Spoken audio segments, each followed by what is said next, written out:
Scentland, the land of scent.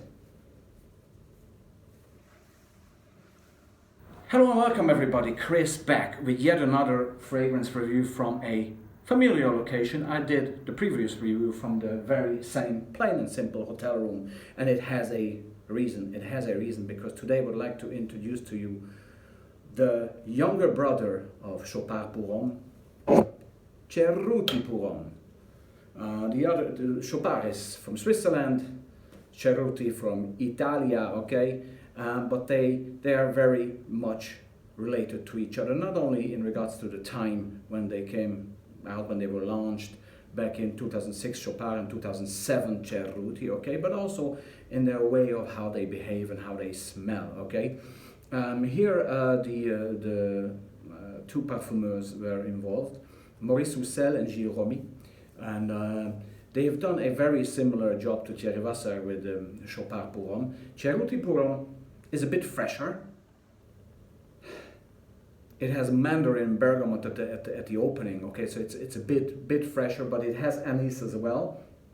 Some green aspects due to basil, which I like in this one. And instead of cardamom, which we had in Chopard Pour Homme, this has coriander and a good dash of coriander, okay? And then the same dry down with cedar and sandalwood, and that's it, okay? So it is basically the same hotel lobby smelling fragrance than Chopard Pour Homme, or very same. Just instead of cardamom, we have coriander here, and there's no pepper really in this one, so it's less peppery, probably also a bit less woody, more citrusy, but probably I would say that this is not an urban city hotel lobby, but probably some sort of a Mediterranean countryside hotel lobby smell, okay?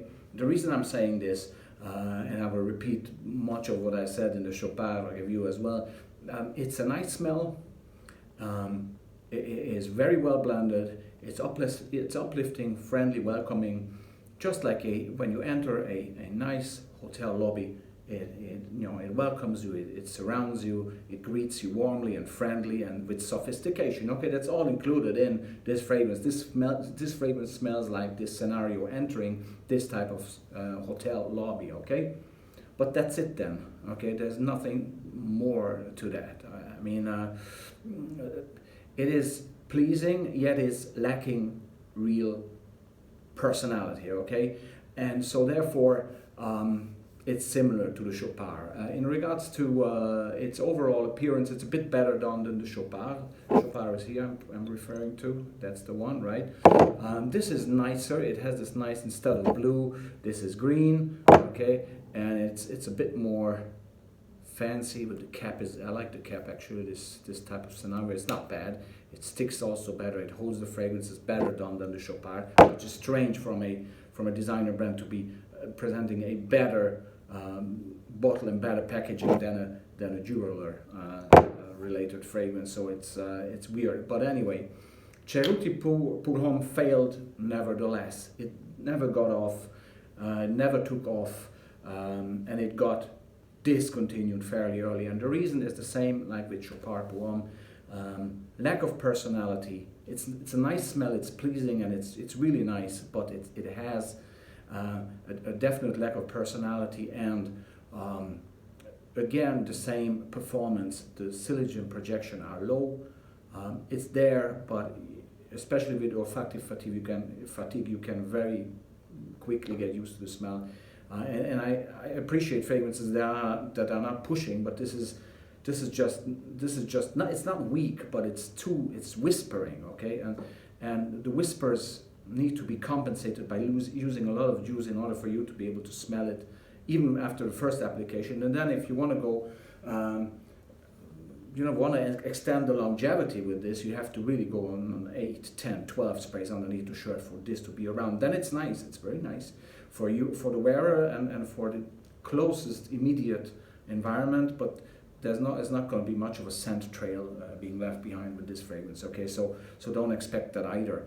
And as I say, all these factors contribute to the fact that Cerruti Pour Homme, the same way as Chopard Pour Homme, was not able to take off even though the brand is very well known, even though there were two great parfumeurs involved here, even though it smells actually fantastically nice, it's just not enough. It's missing the hook.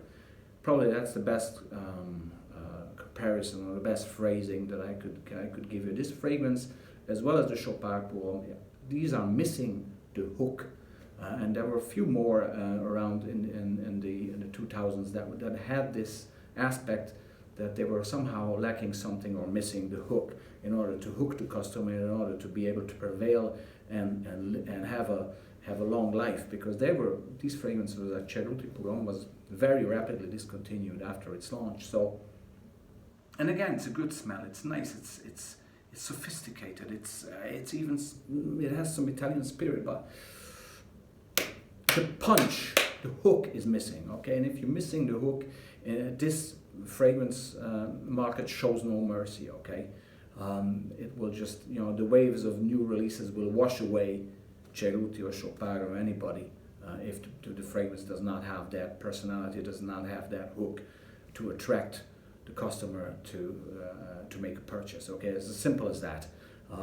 Other than that, as I say, nice smell. I like to wear it. It's like a nice soft tea type of scenario, even though there's no tea in here. But from time to time, to calm your senses, it's a nice fragrance. But other than that, I don't really use it. Okay, so not another positive review, unfortunately. But sometimes the truth has to be told. And although it's a nice fragrance, it's just missing the hook. Cerruti Pour Homme from 2007. Thank you very much. That was Chris from Sampland. Bye bye.